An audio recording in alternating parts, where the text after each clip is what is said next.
This is Wayside School Beneath the Cloud of Doom, Chapter 27, Chatuga Boop. The ultimate test was over and nobody was sent back to kindergarten. Mrs. Jules had made up the test so that every one of her students had a chance to shine using his or her special talent. Anyone with nail clippings? She asked. Myron came to the front of the room and dropped 37 clippings into the nail bucket. 19 came from toes and 18 from his fingers. He started to do the math on the board. 999,962 plus 37 equals 9. He suddenly started and stopped by a very loud kachuga boop. He dropped the chalk.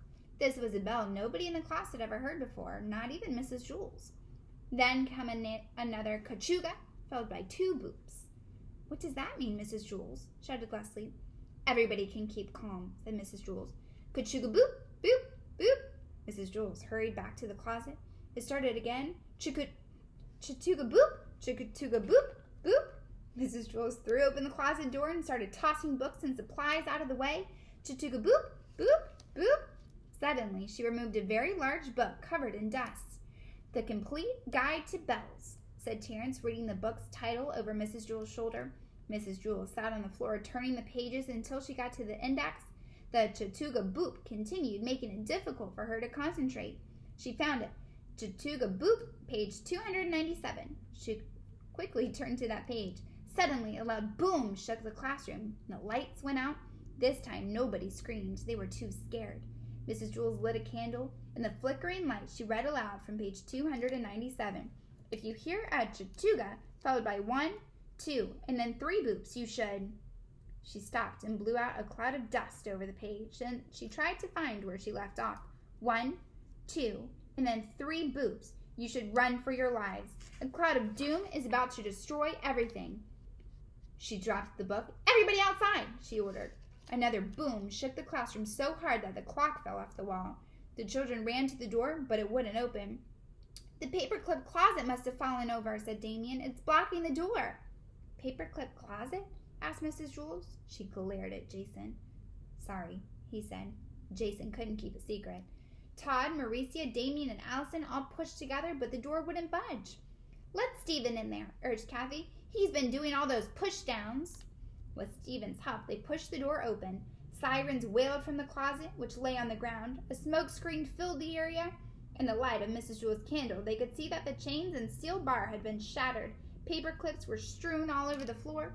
Benjamin and Rodney started picking them up. Leave them, shouted Mrs. Jules, now that she knew they were serious. Mrs. Jules told everyone to hold hands as she led the way down the staircase. Paul grabbed Leslie's pigtails. What are you doing? She demanded.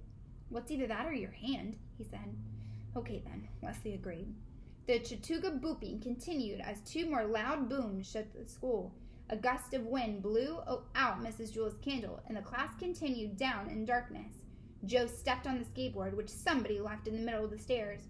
He fell, pulling John down with him, who pulled down Dana, who pulled down Jenny, who pulled down Rodney, who pulled down Terence. The chain reaction ended with Damien pulling down Mrs. Jules. The class lay sprawled across the stairs, and the school shook around them. We're doomed, Mac wailed. Look, exclaimed Bebe. A door had opened, and there was a light coming from inside the classroom. A teacher stood in the doorway. Quick, come inside, she beckoned. You'll be safe here. She had a long fingernail on her pinky. Chapter 28. The teacher with the long fingernail. Like moths, the children went inside to the light. Welcome, welcome, glad you're here. Come in, the woman said as they filed past and joined the other kids in her class. I'm sorry I don't have enough dust, but we'll make do. Please find a place on the floor for now. The children did as they were told. They felt safe, even a bit uncomfortable. They could no longer feel the school shake or hear the chatuga boops. Mrs. Zarbs, said Miss Jules, it's so good to see you. How long has it been? Feels like forever, said Miss Zarbs. I feel like I never bump into you into the teacher's lounge, said Miss Jules. We must keep missing each other. I try not to bump into people, said Miss Zarbs. Miss Zarbs was tall and thin. Her skirt and blouse were neat and trim. Her short hair looked shiny and silky and smelled like strawberry shampoo. Everything was neat and orderly, except for that one fingernail. And how's Mavis? Asked Miss Zarbs. Mavis was Mrs. Jules' daughter. Adorable, said Miss Jules, but they grow up so fast, don't they? I wouldn't know, said Miss Zarbs. You don't look like you've aged a day, said Miss Jules. It's very nice of you to say, said Miss Zarves. Mrs. Jules wasn't being nice. Mrs. Zarves really hadn't changed one bit, except for her fingernail, of course, which had grown considerably longer. Calvin walked between the two teachers. Excuse me, Mrs. Zarves, he said. I think I'm supposed to give you this.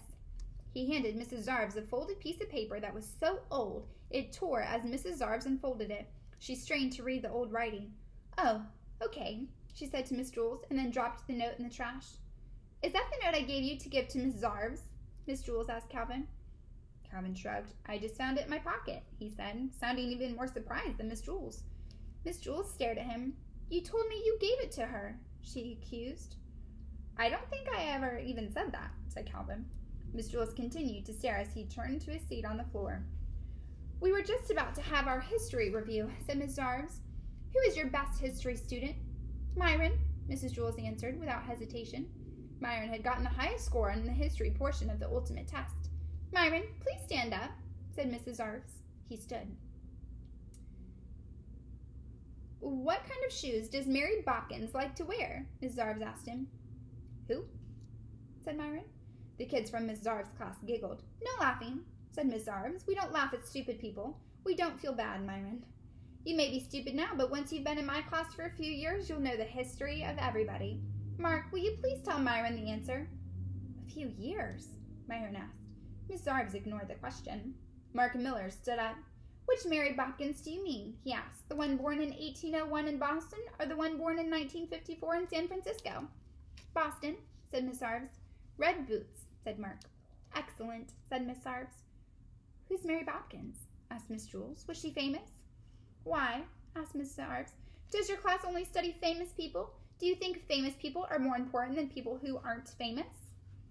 But there isn't enough time to study everyone, said Mrs. Jules. We don't play favorites in my class, said Miss Zarves. She went to the back closet and took out several giant stacks of paper. This is everyone born in 1837. She went around the room and handed each student a stack of 100 pages or more. When you finish studying a page, please pass it on to someone else. Myron stared helplessly at his stack. I can't even read this, he complained. I think it's Chinese. Well, yes, there was a lot of people born in China, said Miss Zarves. She handed Myron a Chinese dictionary and said, You'll probably need this. It's impossible to say how long Myron sat there, fumbling through the dictionary as the kids around him were passing around sheets of paper. He might as well have been there for an hour, a day, a week. Time passes slowly when you're trying to read a Chinese dictionary, even if you're Chinese. He glanced up and spotted a pair of scissors on Mark Miller's desk. He got an idea. Hey, Mark, can I borrow those for a sec? Myron said. Sure, said Mark. Myron took the scissors and walked bravely to the front of the room. He didn't know if his plan would work. In fact, he really didn't make any sense, but it was only H-O-P-E. Excuse me, Mrs. Zarves, can I trim your fingernail for a second? If you like, he offered. My fingernail, said Miss Zarves, astonished by his suggestion. Which one? The one on the end, said Myron. Miss Zarves looked at the hand. Now that you mention it, it has gotten a little long. I guess I hadn't noticed because they grew so slowly. She held out her hand. Myron pressed hard on the scissors and snipped it off. That does feel better, said Miss Zarves. Thank you, Myron. Myron had the fingernail in the air, except he was no longer standing in front of the classroom. He was standing on the stairs, and everyone else from Mrs. Jules' class lay sprawled on the staircase. 1,000,000! He shouted triumphantly.